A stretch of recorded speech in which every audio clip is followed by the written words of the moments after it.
ಸ್ನೇಹಿತರೆ ನಮಸ್ಕಾರ. ಹೊಸ ದಿಗಂತ ಡಿಜಿಟಲ್ ಚಾನಲ್ಗೆ ಸ್ವಾಗತ. ಬಹುಶಃ ಕೋರ್ಟಿಗೂ ಗೊತ್ತಾಯಿತು ಅಂತ ಅನಿಸುತ್ತೆ. ಈ ವಿಚಾರ ಸರ್ಕಾರ ಬೇಕಂತಲೇ ಎಳಿತಾ ಇದೆ ಅಂತ. ಹಾಗಾಗಿ ಸರ್ಕಾರಕ್ಕೆ ಒಂದು ಸ್ಪಷ್ಟವಾದ ಸೂಚನೆಯನ್ನು ಕೋರ್ಟ್ ಕೊಟ್ಟುಬಿಡ್ತು. ನಾನು ಯಾವ ವಿಚಾರ ಹೇಳ್ತಾ ಇದ್ದೀನಿ ಅಂತ ನಿಮಗೆ ಗೊತ್ತಾಗಿರಬೇಕು. ಚಿತ್ತಾಪುರದ ಪಥಸಂಚಲನಕ್ಕೆ ಸಂಬಂಧಪಟ್ಟಂಥ ವಿಚಾರ. RSS ಪಥಸಂಚಲನಕ್ಕೆ ಅಲ್ಲಿ ಎಂತೆಂಥ ರೀತಿಯಲ್ಲಿ ಅಡ್ಡಿಗಳು ಉಂಟಾಗ್ತಾ ಇವೆ ಅನ್ನೋದನ್ನು ನಾವು ನೀವೆಲ್ಲ ನೋಡ್ತಾ ಬಂದಿದ್ದೇವೆ. ಇವತ್ತು ಅದು ಗುಲ್ಬರ್ಗಾ ಸಂಚಾರಿ ಪೀಠದಲ್ಲಿ ವಿಚಾರಣೆಗೆ ಬಂತು. ಗುಲ್ಬರ್ಗಾ ಸಂಚಾರಿ ಪೀಠದಲ್ಲಿ ಇದು ವಿಚಾರಣೆ ಬಂದ ನಂತರದಲ್ಲಿ ಗುಲ್ಬರ್ಗಾ ಸಂಚಾರಿ ಪೀಠ ಅಂತಿಮವಾಗಿ ಎರಡೂ ಕಡೆಯ ವಾದ ವಿವಾದಗಳನ್ನು ಪ್ರತಿವಾದಗಳನ್ನು ಆಲಿಸಿದ ನಂತರ ಒಂದು ಸ್ಪಷ್ಟವಾದ ಸೂಚನೆಯನ್ನು ಸರ್ಕಾರಕ್ಕೆ ಕೊಡ್ತು. ಏನಂತಂದರೆ, ಈ ವಿಷಯವನ್ನು ಹೀಗೆಲ್ಲ ಎಳೆದಾಡಬೇಡಿ, ವಿಳಂಬ ಮಾಡಬೇಡಿ, ಆದಷ್ಟು ಬೇಗ ಸಮಸ್ಯೆ ಬಗೆಹರಿಸಿ. ಸೊ ಇದನ್ನು ನೋಡಿದಾಗ ಒಂದು ಸ್ಪಷ್ಟವಾಗುತ್ತೆ. ಬಹುಶಃ ಕೋರ್ಟಿಗೂ ಮನವರಿಕೆ ಆಯಿತು ಅನಿಸುತ್ತೆ ಖರ್ಗೆ ಮಾಡ್ತಾ ಇರ್ತಕ್ಕಂಥ ಕಿತಾಪತಿ. ಈ ಕಿತಾಪತಿ ವಿಚಾರದ ಬಗ್ಗೆ ಮಾತಾಡೋಕ್ಕೆ ಮುಂಚೆ ಇವತ್ತು ಕೋರ್ಟಲ್ಲಿ ಏನಾಯಿತು ಅನ್ನೋದನ್ನು ನೋಡೋಣ. ಸೊ ಇವತ್ತು ವಿಚಾರಣೆ ಆರಂಭ ಆಗ್ತಿದ್ದಾಗಲೇ RSS ಪರ ಅರುಣ್ ಶ್ಯಾಮ್ ಇದ್ದರು ಮತ್ತು ಸರ್ಕಾರದ ಪರ ಅಡ್ವೊಕೇಟ್ ಜನರಲ್ ಶಶಿಕಿರಣ್ ಶೆಟ್ಟಿ ಇದ್ದರು. ಶಶಿಕಿರಣ್ ಶೆಟ್ಟಿಯವರು ಎರಡು ವರದಿಗಳನ್ನು ನ್ಯಾಯಾಲಯದ ಮುಂದೆ ಮಂಡಿಸಿದರು. ಒಂದು ಜಿಲ್ಲಾಧಿಕಾರಿ, ಗುಲ್ಬರ್ಗಾ ಜಿಲ್ಲಾಧಿಕಾರಿ ಕೊಟ್ಟಂಥ ಒಂದು ವರದಿ, ಇನ್ನೊಂದು ಜಿಲ್ಲಾ ಪೊಲೀಸ್ ವರಿಷ್ಠರಾಧಿಕಾರಿ ಕೊಟ್ಟಂಥ ವರದಿ. ಆ ವರದಿಗಳ ಪ್ರಕಾರ AG ಶಶಿಕಿರಣ್ ಏನು ಹೇಳಿದ್ರು ಅಂತಂದರೆ, ಗುಲ್ಬರ್ಗಾ ಹೈಕೋರ್ಟ್ನಲ್ಲಿ ನೋಡಿ, ನವೆಂಬರ್ 2ನೇ ತಾರೀಕು RSS ಪಥಸಂಚಲನ ಮಾಡಬೇಕು ಅಂತ ಮನವಿ ಕೊಟ್ಟಿದೆ. ಆದರೆ ಅವತ್ತೇ ಸುಮಾರು 8-10 ಸಂಘಟನೆಗಳು ಪ್ರತಿಭಟನೆ ಮಾಡಬೇಕು ಅಥವಾ ಮೆರವಣಿಗೆ ಮಾಡಬೇಕು ಅಂತ ಮನವಿ ಪತ್ರ ಕೊಟ್ಬಿಟ್ಟಿವೆ. ಹಾಗಾಗಿ ನಾವು ಯಾರಿಗೆ ಕೊಡೋದು ಯಾರಿಗೆ ಬಿಡೋದು, ಅಲ್ಲಿ ಮುಂದೆ ಕಾನೂನು ಸುವ್ಯವಸ್ಥೆಯ ಸಮಸ್ಯೆ ಉಂಟಾಗ್ಬಿಡುತ್ತೆ. ಹಾಗಾಗಿ ಈ ಸಂಬಂಧ DC ಅವರು ವರದಿ ಕೊಟ್ಟಿದ್ದಾರೆ, SP ಅವರು ವರದಿ ಕೊಟ್ಟಿದ್ದಾರೆ. ಹಾಗಾಗಿ ನಾವು ಯಾರಿಗೂ ಈ ಸಂಬಂಧ ಅನುಮತಿಯನ್ನು ಕೊಟ್ಟಿಲ್ಲ. ಅಂದರೆ ನಮ್ಮ ಅಪ್ಲಿಕೇಶನ್ನೇನು ರಿಜೆಕ್ಟ್ ಮಾಡಿಲ್ಲ ಅವ್ರದ್ದು, ಆದರೂ ಅದನ್ನು ಪೆಂಡಿಂಗ್ ಇಟ್ಟಿದ್ದೀವಿ ಅನ್ನುವಂಥ ಮಾತನ್ನು ಅವ್ರು ಹೇಳಿದರು. ಅದಕ್ಕೆ RSS ಪರವಾಗಿ ಮಾತನಾಡಿದಂತಹ, ವಾದ ಮಂಡಿಸಿದಂಥ ಅರುಣ್ ಶ್ಯಾಮ್ ಅವರು, ನಾವು ಶಾಂತಿಯುತವಾಗಿ ಮಾಡ್ತೇವೆ, ನಾವು ಈಗಾಗಲೇ ಮನವಿಯನ್ನು ಕೊಟ್ಟಿದ್ದೇವೆ, ಕಳೆದ ವಿಚಾರಣೆ ಸಂದರ್ಭದಲ್ಲೇ ನಾವು ಈ ನ್ಯಾಯಾಲಯದಲ್ಲೇ ಹೇಳಿದ್ವಿ ನಾವು 2ನೇ ತಾರೀಕು ಮಾಡೋದಕ್ಕೆ ರೆಡಿ ಇದ್ದೇವೆ ಅಂತ. ಹಾಗಾಗಿ ಪಥಸಂಚಲನ ಮಾಡೋದು ನಮ್ಮ ಹಕ್ಕು, ಹಾಗಾಗಿ ನವೆಂಬರ್ 2ನೇ ತಾರೀಕಿಗೆ ನಮಗೆ ಅವಕಾಶ ಕೊಡಬೇಕು ಅನ್ನುವಂಥ ವಾದವನ್ನು ಅರುಣ್ ಶ್ಯಾಮ್ ಅವರು ಮಂಡಿಸಿದರು. ಆಗ ಶಶಿಕಿರಣ್ ಅವರು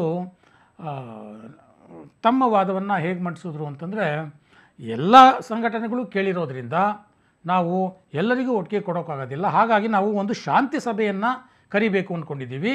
ಅದು ಸುಮಾರು 2-3 ವಾರಗಳ ಕಾಲ ಆಗುತ್ತೆ.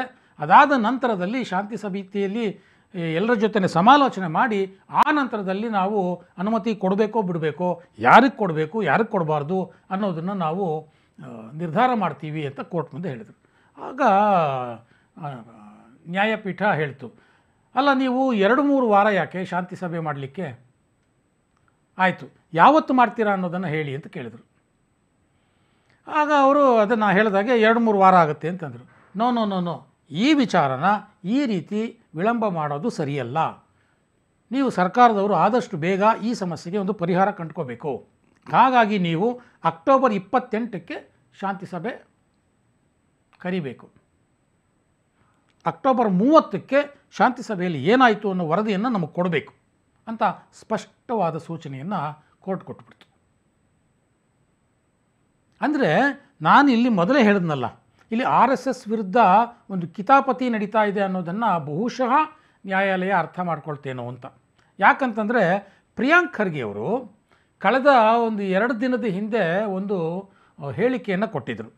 ಆ ಹೇಳಿಕೆಯನ್ನು ನೋಡಿದಂತಹ ಕೇಳಿದಂತಹ ಯಾರೇ ಆದರೂ ಸಹ ಚಿತ್ತಾಪುರದಲ್ಲಿ RSS ವಿರುದ್ಧ ಒಂದು ಪಿತೂರಿ ನಡೀತಾ ಇದೆ, ಆ ಪಥಸಂಚಲನವನ್ನು ಹೇಗಾದರೂ ಮಾಡಿ ನಿಲ್ಲಿಸಬೇಕು ಅನ್ನುವಂಥ ಪಿತೂರಿ ನಡೀತಾ ಇದೆ ಅನ್ನೋದನ್ನು ಅರ್ಥ ಮಾಡಿಕೊಳ್ಳೋದಕ್ಕೆ ಸಾಧ್ಯ ಆಗುತ್ತೆ. ಹಾಗಾದರೆ ಪ್ರಿಯಾಂಕ್ ಖರ್ಗೆ ಅವತ್ತು ಏನು ಹೇಳಿದರು ಅದನ್ನು ಒಂದು ಸಲ ನೋಡಿಬಿಡೋಣ.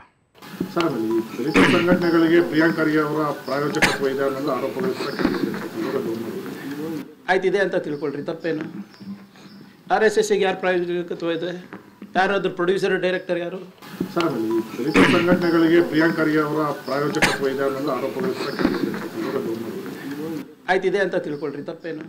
ನೋಡಿದ್ರಲ್ಲ, ಪ್ರಿಯಾಂಕ್ ಖರ್ಗೆ ಅವರು ಅವತ್ತು ಮಾಧ್ಯಮದ ಮುಂದೆ ಏನು ಹೇಳಿದ್ರು ಅಂತಂದರೆ, ಈ ರೀತಿ ಬೇರೆ ಬೇರೆ ಸಂಘಟನೆಗಳು ನವೆಂಬರ್ 2ನೇ ತಾರೀಕೆ ನಾವು ಕೂಡ ಪ್ರತಿಭಟನೆ ಮಾಡ್ತೀವಿ, ನಾವು ಕೂಡ ಮೆರವಣಿಗೆ ಮಾಡ್ತೀವಿ ಅಂತ ಬರ್ತಾ ಇದ್ದಾರಲ್ಲ, ಅದರ ಹಿಂದೆ ಪ್ರಿಯಾಂಕ್ ಖರ್ಗೆ ಅವರ ಪ್ರಾಯೋಜಕತ್ವ ಇದೆಯಾ ಅಂತ ಪ್ರಶ್ನೆ ಕೇಳಿದಾಗ ಪತ್ರಕರ್ತರು ಅವರು ಹೇಳಿದ್ದು ಅಷ್ಟೇ, ಹೌದು ರೀ ಇದೆ ಅಂತ ತಿಳ್ಕೊಳ್ರಿ, ತಪ್ಪೇನ್ರಿ. ಅಲ್ಲಿಗೆ ಒಂದು ಸ್ಪಷ್ಟ, ಆ ಸಂಘಟನೆಗಳು ಯಾವುವೂ ಸಹ ತಮ್ಮಿಷ್ಟದಂತೆ ಅಲ್ಲಿ ಮೆರವಣಿಗೆ ಮಾಡಬೇಕು ಅಂತನೋ, ತಮ್ಮ ಸಂಘಟನಾತ್ಮಕ ಕಾರ್ಯದ ಭಾಗವಾಗಿ ಮೆರವಣಿಗೆ ಮಾಡಬೇಕು ಅಂತನೋ ಬಂದದ್ದಲ್ಲ. ಅದು ಪ್ರಿಯಾಂಕ್ ಖರ್ಗೆಯವರ ಒತ್ತಡದ ಪರಿಣಾಮವಾಗಿ ಆ ಸಂಘಟನೆಗಳೆಲ್ಲ ಬಂದಿದ್ವು, ಪ್ರೊಟೆಸ್ಟ್ ಮಾಡಬೇಕು ಅಂಥೇಳಿ. ಸುಮಾರು ಸಂಘಟನೆಗಳು, ಭೀಮ್ ಆರ್ಮಿ ಅಂತೆ, ದಲಿತ್ ಪ್ಯಾಂಥರ್ಸ್ ಪಕ್ಷ ಅಂತೆ, ಅದಾದ ನಂತರದಲ್ಲಿ ರೈತ ಸಂಘ, ಅದಾದ ನಂತರದಲ್ಲಿ ಗೊಂಡ ಕುರುಬ ಸಂಘಟನೆ, ಇನ್ನೊಂದು ಕ್ರಿಶ್ಚಿಯನ್ ಸಂಘಟನೆ, ಹೀಗೆ ಹಲವಾರು ಸಂಘಟನೆಗಳು ನವೆಂಬರ್ 2ನೇ ತಾರೀಕೆ ನಾವು ಅಲ್ಲಿ ಮೆರವಣಿಗೆ ಮಾಡಬೇಕು, ಹೋರಾಟ ಮಾಡಬೇಕು, ಪ್ರತಿಭಟನೆ ಮಾಡಬೇಕು, ಪಥಸಂಚಲನ ಮಾಡಬೇಕು ಅಂತ ಬಂದಿತ್ತು.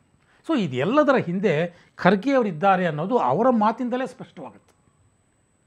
ಒಬ್ಬ ಜನಪ್ರತಿನಿಧಿ ಒಂದು ಸಮಸ್ಯೆಯನ್ನು ಬಗೆಹರಿಸುವ ರೀತಿಯಾಯಿತು. ಆ ಸಮಸ್ಯೆಯನ್ನು ಬಗೆಹರಿಸಬೇಕು ಅಂತಂದರೆ ಆತ ಮೊದಲು ಮಾಡಬೇಕಾದೇನು ಅಂತಂದರೆ, ಅಲ್ಲಿ ಒಂದು ಶಾಂತಿಯುತ ವಾತಾವರಣ ನಿರ್ಮಾಣ ಆಗಿ ನೋಡ್ಕೋಬೇಕು. ಅದು ಒಬ್ಬ ಜನಪ್ರತಿನಿಧಿಯ ಕರ್ತವ್ಯ. ಜಿಲ್ಲಾ ಉಸ್ತುವಾರಿ ಸಚಿವರು ಸಹ ಪ್ರಿಯಾಂಕ್ ಖರ್ಗೆ ಅವರು. ಅದು ಬಿಟ್ಟುಬಿಟ್ಟು ಬೇರೆ ಬೇರೆ ಸಂಘಟನೆಗಳಿಗೆ ಅವುಗಳ ಮೇಲೆ ಒತ್ತಡ ಹೇರಿ ಅವುಗಳಿಂದ ಅರ್ಜಿ ಹಾಕಿಸಿ ಯಾವುದಾದ್ರೂ ರೂಪದಲ್ಲಿ RSS ಪಥಸಂಚಲನಕ್ಕೆ ಅಡ್ಡಿ ಉಂಟು ಮಾಡಬೇಕು. ಒಂದು ರೀತಿ ಇದನ್ನು ವಿಕೃತ ಸಂತೋಷ ಅನ್ನೋದಿಲ್ವಾ? ಆದರೆ ಈ ಕಿತಾಪತಿಯನ್ನು ಬಹುಶಃ ಕೋರ್ಟ್ ಅರ್ಥ ಮಾಡಿಕೊಳ್ತು ಅಂತ ಅನಿಸುತ್ತೆ. ಹಾಗಾಗಿ ಸರ್ಕಾರ ಶಾಂತಿ ಸಮಿತಿಯ ನೆಪದಲ್ಲಿ ಇನ್ನೂ ಒಂದು 3-4 ವಾರ ಇದನ್ನು ಮುಂದೂಡುವಂಥ ಒಂದು ಹುನ್ನಾರ ಹೂಡಿತ್ತೇನೋ ಬಹುಶಃ. AG ಶಶಿಕರಣ್ ಅವರ ಮಾತುಗಳಲ್ಲಿ ಅದು ಬಹುಶಃ ನ್ಯಾಯಾಲಯಕ್ಕೆ ಮನದಟ್ಟಾಯಿತು ಅಂತ ಅನಿಸುತ್ತೆ. ಹಾಗಾಗಿ ನ್ಯಾಯಾಲಯ ಇವೆಲ್ಲ ಬೇಡ, 28ನೇ ತಾರೀಕು ಶಾಂತಿ ಸಭೆ ಮಾಡಿ 30ನೇ ತಾರೀಕು ಅದರ ವರದಿ ಕೊಡಿ, ಸಮಸ್ಯೆನ ಆದಷ್ಟು ಬೇಗ ಬಗೆಹರಿಸಿ ಅಂತ ಹೇಳಿದೆ. ಹಾಗಾಗಿಯೇ ನಾನು ಮೊದಲೇ ಹೇಳಿದ್ದು ಖರ್ಗೆ ಕಿತಾಪತಿ ಬಹುಶಃ ಕೋರ್ಟಿಗೂ ಅರ್ಥವಾಯ್ತೇನೋ ಅಂತ.